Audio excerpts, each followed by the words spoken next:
O que são palavras? Ideias, pensamentos, conceitos. A despeito das muitas diferenças, o que une esses termos é o fato de que são todos memórias. Tudo o que percebemos e fazemos causa alterações nos circuitos neurais que intermediam o encontro com o mundo, construindo associações pela experiência, num jogo reiterado de impressionar e impressionar-se. Qualquer pessoa idosa ou que convive perto com idosos sabe que suas lembranças dizem respeito muito mais aos fatos da juventude do que ao passado recente. Você talvez tenha escutado relatos da infância de seus bisavós, coisas que viram e ouviram, conversas memoráveis que tiveram com pessoas extraordinárias que disseram frases inesquecíveis, hoje passadas aos bisnetos como joias da família. Como é possível lembrar tão minuciosamente da própria infância, com tanta vividez e riqueza de detalhes, mesmo depois de transcorridas várias décadas? E algo ainda mais incrível, como é possível que a criança também passe a se lembrar daqueles eventos, quase como se os tivesse vivido na própria pele? A reverberação de atividade neuronal é uma explicação satisfatória para a aquisição e retenção inicial das memórias, mas é claramente insuficiente para explicar a persistência de uma lembrança por dias, anos, décadas ou pela vida inteira. Não é difícil entender por que isso seria absurdo. Imagine o que aconteceria se a retenção das memórias por longos períodos de tempo exigisse que elas permanecessem continuamente em estado ativo, reverberando incessantemente pelo cérebro, todas vivas e entrelaçadas, explosivamente numerosas e progressivamente conflitantes, à medida que a vida fosse fazendo suas curvas, retornos e paradas ocasionais. Nesse cenário catastrófico, sofreríamos de profunda confusão mental, semelhante à experimentada pelo personagem Irineu Funes, de Jorge Luiz Borges. O narrador descreve um jovem, inteligente e excêntrico, que por causa de um acidente de cavalo passou a ter memórias completas de todos os fatos vividos. O prodígio, entretanto, tornava-o incapaz de distinguir entre eventos relevantes e trivialidades do cotidiano. Ao adquirir memória absoluta, Funes tornou-se um perfeito idiota. Felizmente, nossa mente não funciona assim. Normalmente temos facilidade para evocar memórias específicas, contanto que todas as outras memórias estejam desativadas, por assim dizer, fora da mente. As razões para isso são fáceis de intuir. Assim como dois corpos não podem ocupar o mesmo lugar do espaço sem causar deformações e quebras, duas memórias não podem ser ativadas simultaneamente pela atenção, sem perderem sua identidade. As memórias interferem uma nas outras e a cada instante é preciso que uma predomine na consciência, para que o pensamento passeie por ali. Além disso, somos ótimos em esquecer quase tudo que não interessa para nossa sobrevivência e conforto, pois nossa atenção seletiva armazena apenas as memórias às quais atribuímos valor adaptativo. Se é crucial que você recorde detalhes do primeiro jantar romântico que teve com sua cara metade, o menu do almoço 3 dias depois daquele jantar é com certeza um arquivo apagado em sua mente. De que forma o cérebro distingue as memórias de modo a estocar algumas e apagar o resto? Como é possível manter tantas memórias em estado inativo? A solução do enigma veio do próprio Donald Hebb, quando propôs que a consolidação das memórias de longo prazo ocorre em 2 etapas consecutivas. Na primeira, a informação é imediatamente capturada pelo sistema nervoso como reverberação elétrica, criando uma impressão instantânea, mas fugaz, do passado recente. Essa reverberação decai em alguns minutos, mas dispara mecanismos moleculares que acabam por levar a modificações na composição química e depois na própria forma das sinapses. Essa segunda etapa envolve íons atravessando membranas, proteínas acoplando-se umas às outras, genes sendo ativados e novas proteínas sendo construídas numa queda de dominós molecular que perpassa os segundos, minutos e horas que sucedem à aquisição inicial da memória, até resultar na remodelagem de uma grande quantidade de sinapses. É o processo de criação, eliminação e modificação de sinapses que permite o armazenamento de longo prazo de uma memória, perenizando uma representação que a essa altura já não corresponde ao funcionamento ativo de uma rede neuronal, e sim a um padrão latente de conexões sinápticas inativas.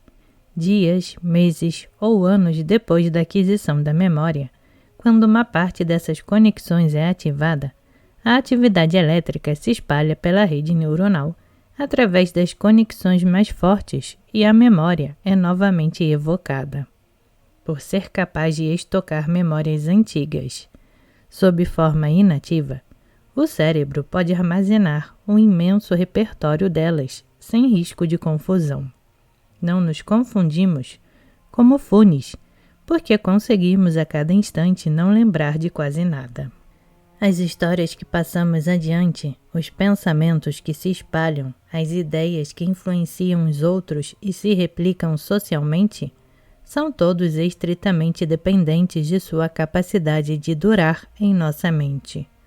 O biólogo inglês Richard Dawkins chamou de meme essas memórias colonizadoras, expressas como comportamentos, palavras e gestos, capazes de impressionar outras pessoas e promover o compartilhamento das mesmas ideias.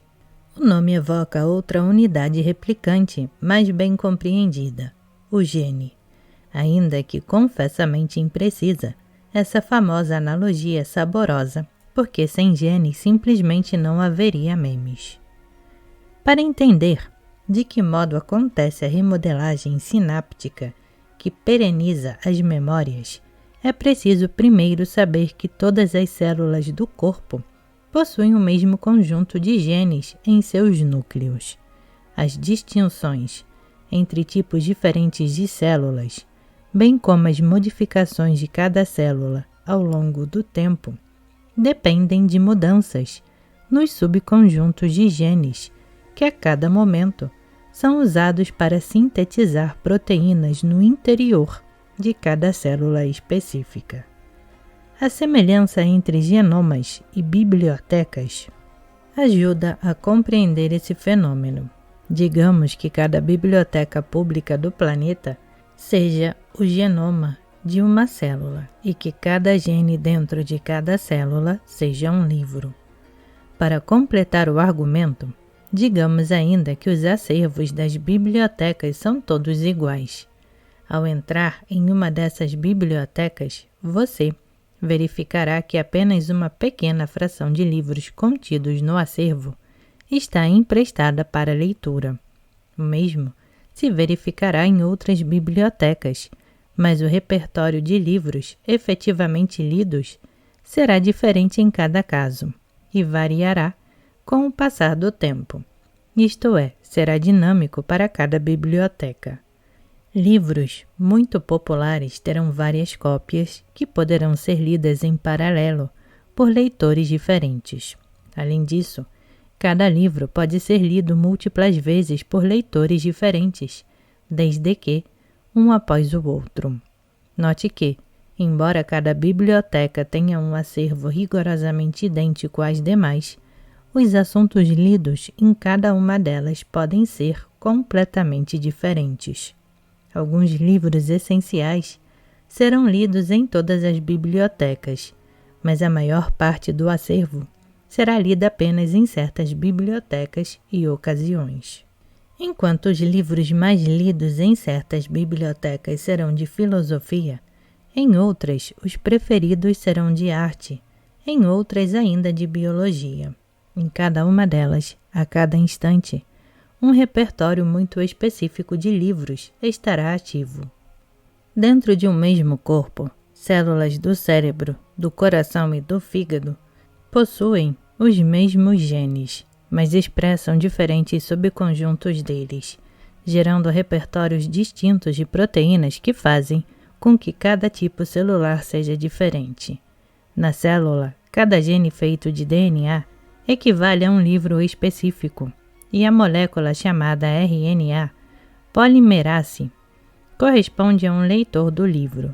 Cada livro lido resulta na fabricação de uma cópia complementar do gene, na forma de RNA mensageiro. Este, por sua vez, orienta a fabricação de uma proteína capaz de efetivamente participar das funções celulares numa nova leitura, em que a informação codificada pelo RNA mensageiro é traduzido na sequência de aminoácidos que compõem a proteína. A leitura completa de um livro corresponde à expressão de um gene em particular. Esse jargão científico significa que o conteúdo do livro se expressa somente quando ele é lido. Quando um neurônio se engaja na codificação de uma nova memória, genes que codificam proteínas capazes de remodelar sinapses são rapidamente ativados. Os primeiros genes envolvidos nesse processo, poucos minutos após o início da reverberação elétrica, são chamados de genes imediatos. A expressão de um repertório específico desses genes é essencial para que a reverberação elétrica cause modificações sinápticas algum tempo depois. Os genes imediatos foram descobertos no final da década de 1980 e logo ficou claro que eles são cruciais para o aprendizado. Em face do papel do sono na consolidação de memórias a longo prazo, a descoberta desses genes apontava claramente para uma hipótese. O sono deveria ser capaz de induzir sua ativação, provocando um fortalecimento sináptico. O primeiro teste dessa hipótese coube a uma equipe italiana da Universidade de Pisa, que comparou os níveis de proteínas codificadas por genes imediatos no cérebro de roedores após longos períodos de sono ou de vigília. Surpreendentemente, os então doutorandos Chiara Cirelli e Giulio Tononi verificaram que a expressão de genes imediatos não era ativada, mas sim inibida durante o sono. Essa inibição rompia a sequência lógica que conectava a reverberação neuronal aos efeitos mnemônicos do sono, criando um inegável paradoxo. Foi esse contexto científico que encontrei no doutorado, sob a influência de uma circunstância pessoal peculiar. Por causa de um atraso de 6 meses, necessário para terminar o mestrado no Brasil, cheguei a Nova York em pleno inverno, janeiro de 1995, diante do imponente portão do número 1230 da York Avenue, com 2 malas pesadas e toda a expectativa do mundo. Contemplei as ruas cobertas pela neve que caía e pensei que nada seria como antes. Mal sabia o quanto estava certo. Identifiquei-me, preenchi papéis, recebi as chaves e arrastei as malas até um dos apartamentos que a Universidade Rockefeller disponibilizava aos alunos por valor reduzido e que agora era meu lar. Abri a pasta que recebera e li na agenda de aulas que havia pouco tinha começado um seminário de discussão de artigos entre os colegas da turma. Saí correndo e, após uma navegação errática, entrei numa sala grande com algumas pessoas comendo pizza. Eram meus novos colegas discutindo minuciosamente um artigo científico selecionado para aquele dia. Não tive tempo nem de me sentir aliviado por finalmente dar início ao doutorado, porque uma coisa muito estranha aconteceu. Eu simplesmente não entendia nada do que eles falavam. Era como se as pessoas estivessem falando debaixo d'água, sons vagamente familiares que não formavam palavras conhecidas. De súbito, eu perdera a capacidade de entender inglês, língua que lia e compreendia bem até então. Não era apenas que eu não acompanhasse a discussão por ignorar mecanismos moleculares recentes, sobre os quais estava desatualizado. Isso era verdade, mas o caso era muito mais sério. Subitamente eu havia perdido a capacidade de compreender palavras em inglês, mesmo as mais corriqueiras, quando pronunciadas naquela mesa por aquelas pessoas. A situação piorou quando comecei a sentir um sono avassalador, uma forte necessidade de fechar os olhos e apagar por completo. Com muito esforço aguentei até o fim, me arrastei para o apartamento e dormi como uma pedra. Quando finalmente consegui despertar, avaliei alarmado a situação, mas depois me convenci de que logo me adaptaria. Não podia jamais imaginar que aquela pane mental duraria não apenas alguns dias, mas sim todo o inverno. Simplesmente me deitei e cedi à exaustão. Dormi e sonhei, despertei e voltei a dormir e sonhei, e sonhei, e sonhei. Naquelas noites brancas e geladas, cortadas apenas pelas sirenes das ambulâncias, adentrei num inédito período de escuridão, sono e sonhos. Os dias duravam pouco, as nuvens bloqueavam os raios solares. O mundo lá fora era estranho e inamistoso. Aninhado em meu edredom confortável, cheguei a dormir 16 horas por dia, marcadas por sonhos intensos e vívidos, retratando Nova York, a universidade e as novas pessoas com quem eu agora tentava interagir. Se minha vida onírica estava agitada, na vida desperta tudo parecia caminhar para o desastre.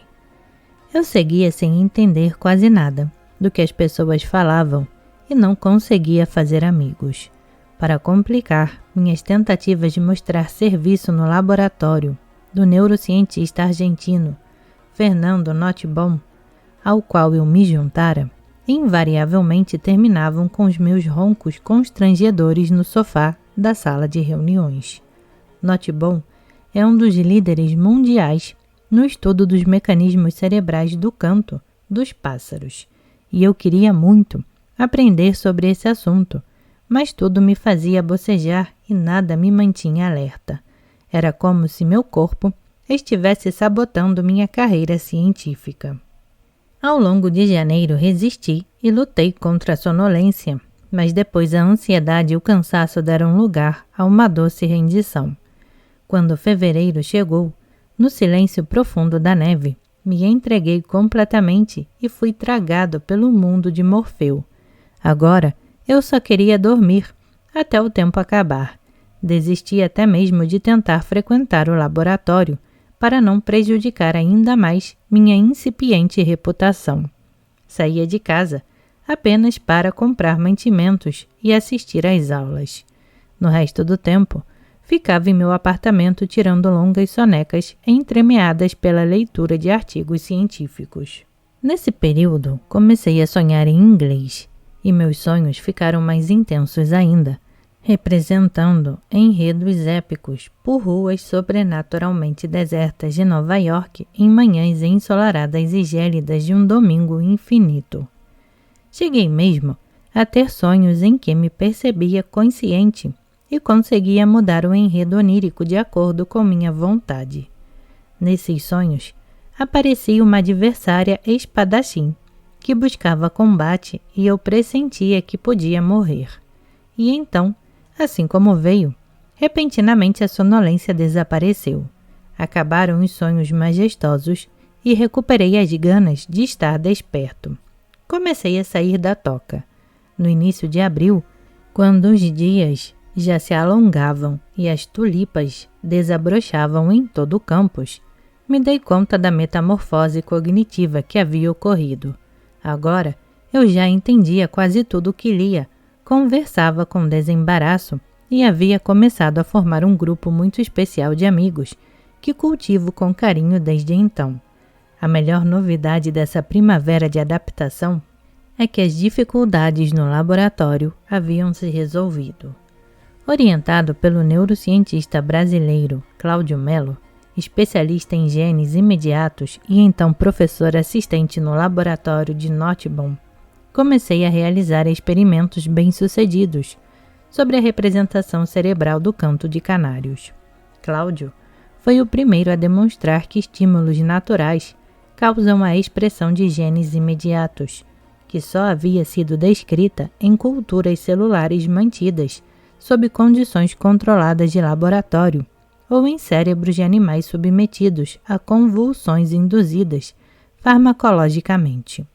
A descoberta de que os genes imediatos se ativam no sistema nervoso de animais durante a execução de comportamentos que realmente acontecem na natureza levou essa área de pesquisa muito além dos tubos de ensaio, rumo aos organismos inteiros em livre realização de comportamentos complexos e ecologicamente relevantes. Cláudio foi um maravilhoso mentor e juntos publicamos vários estudos da expressão de genes imediatos como indicadora de atividade neuronal no cérebro de pássaros canoros.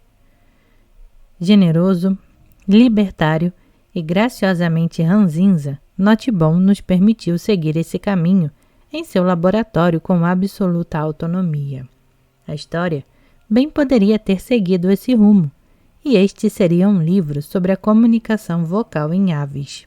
Se eu não tivesse ficado profundamente intrigado com o fenômeno estranho que havia experimentado, a incrível sonolência onírica que me sequestrou naqueles primeiros meses do doutorado. Como cientista, não podia deixar de estar fascinado por aquela sequência de eventos, desde que chegara a Nova York, a falência cognitiva com sonolência excessiva e atividade onírica exacerbada durante todo o inverno, seguida de impressionante e súbita adaptação linguística, intelectual e social na primavera. Claro que o aumento progressivo da duração do dia tinha a ver com o fim da sonolência. Quanto ao início dela, na nevasca do começo de janeiro, o mistério era maior, embora inicialmente tenha me parecido uma autossabotagem infeliz e constrangedora, capaz de anular todas as minhas forças quando eu mais precisava delas. O sonho se revelou, afinal, um poderoso processador de novidades, benigno e certamente desejável. Ao me deixar levar pelo trabalho interno do sono e ceder verdadeiramente ao processamento offline de memórias, de alguma forma consegui superar as enormes dificuldades iniciais que se deviam tanto ao estresse da nova situação quanto à diminuição invernal das horas de luz natural.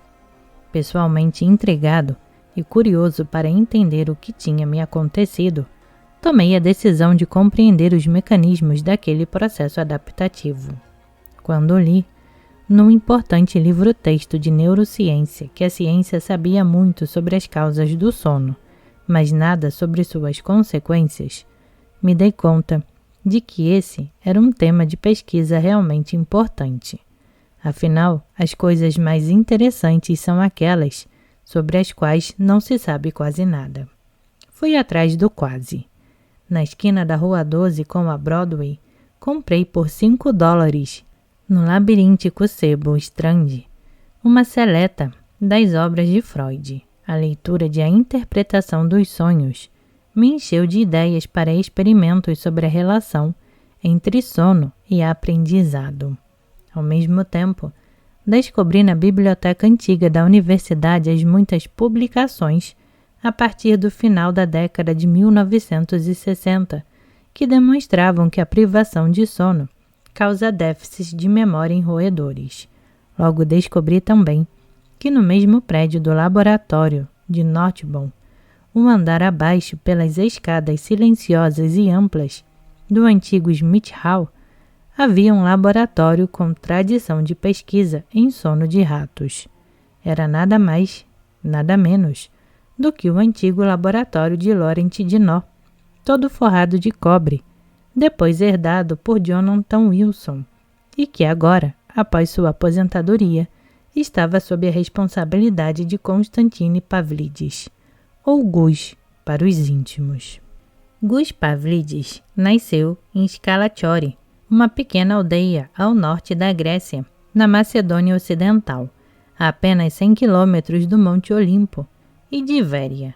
Quando era criança, nos anos 1960, ali não havia eletricidade, estradas pavimentadas nem água corrente. A vila era habitada por cerca de 200 pessoas, mas hoje esse número não passa de 100 no verão e apenas 20 no inverno. A única escola primária que havia fechou recentemente para dar lugar a um café. Por volta dos 4 anos, Pavlidis começou a ir à escola acompanhado da irmã. Simplesmente adorou. Foi um período mágico de descobertas supervisionadas por sua avó, convencida de que aquele menino era um presente de Deus para o mundo. Ela repetia isso todos os dias, para quem quisesse ouvir. Durante o início de sua juventude, Pavlidis viveu num raio de 20 quilômetros de sua aldeia, perto da natureza, do amor e de Zeus. Mas então, no início dos anos 1970, o idílio acabou. Aos 12 anos, Pavlidis teve que emigrar com a mãe e as irmãs para Nova York, a fim de se reunirem com o pai que já estava lá havia uma década, trabalhando na esperança de fazer fortuna e voltar para a Grécia, o que nunca aconteceu. A avó permaneceu em Skalachori e faleceu pouco depois, deixando o neto desconsolado. A chegada a Nova York foi um choque para aquele garoto extremamente tímido e sem nenhuma noção da língua inglesa. A família alugou um apartamento perto do Parque Fort Tryon, no extremo norte da ilha de Manhattan, onde vicejava um bairro grego. Pavlidis começou a aprender inglês com bastante dificuldade e ia mal nos estudos, exceto em matemática. Em momentos de tristeza, em busca de consolo, visitou muitas vezes os magníficos claustros medievais reconstruídos no parque. Um dia, o diretor da escola convocou seus pais para uma reunião. O encontro do diretor escocês com a mãe que só falava grego e com o pai capengando no inglês teria sido cômico se não fosse trágico.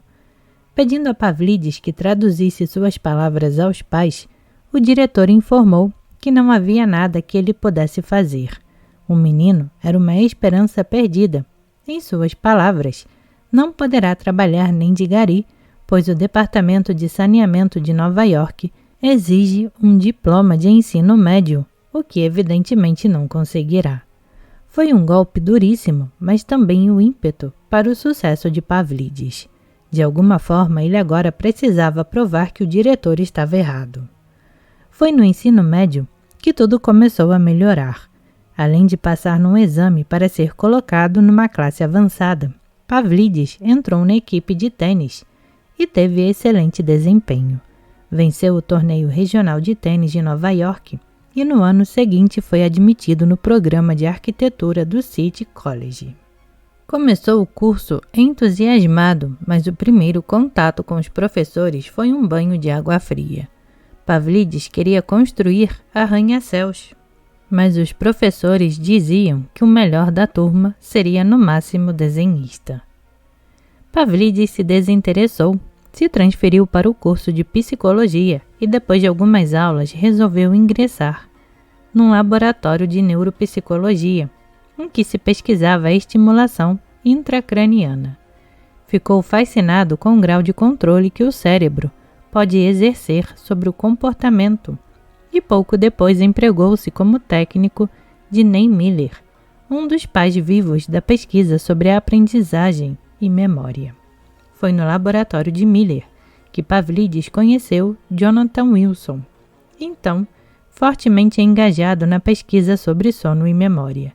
Esse período foi crucial para a formação de Pavlidis, que almoçava regularmente com os dois grandes cientistas e não se cansava de se admirar com isso.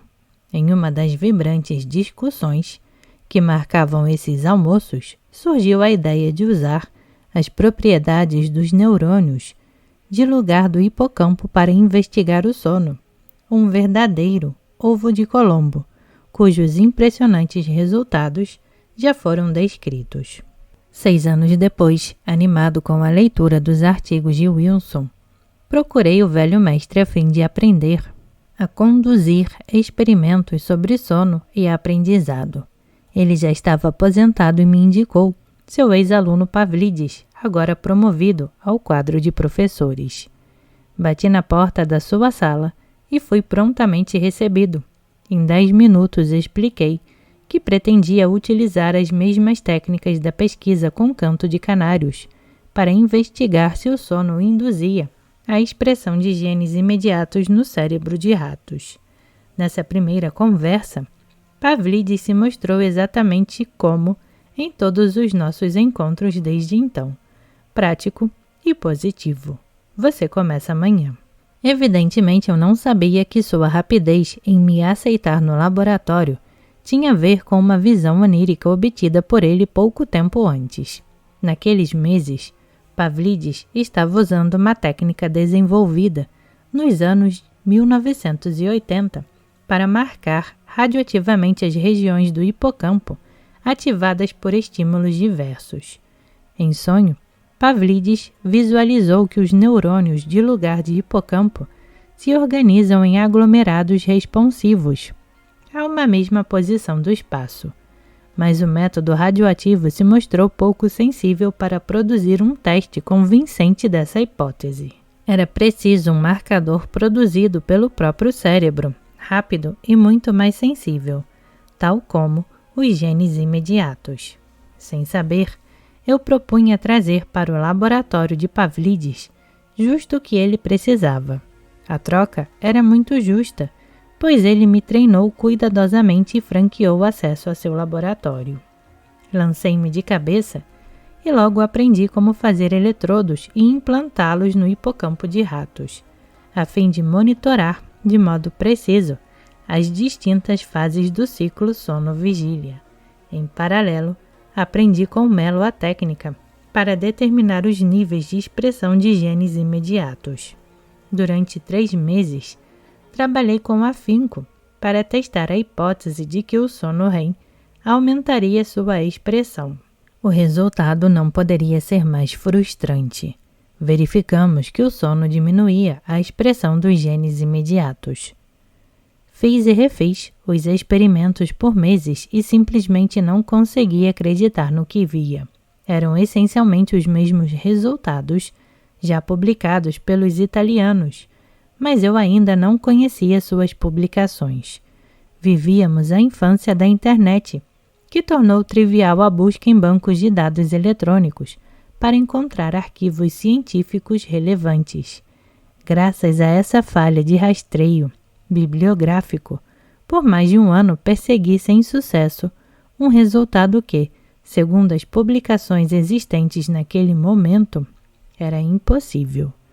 Quando, por fim, encontrei os tais artigos, fui tomado pela sensação estranha de que aquilo era certamente verdade, mas não podia ser toda a verdade. Faltava uma peça importante do quebra-cabeça. Minhas ideias davam nó e era preciso desatá-lo. Então, numa tarde chuvosa de abril, fuçando nos porões da biblioteca da universidade, encontrei uma curiosa analogia proposta por outro grupo italiano. Uma ideia que parecia capaz de desatar o nó e desembaraçar o novelo. Segundo Antônio Giuditta e colaboradores da Universidade de Nápoles Federico II, o sono está para as novas memórias como a digestão está para a comida.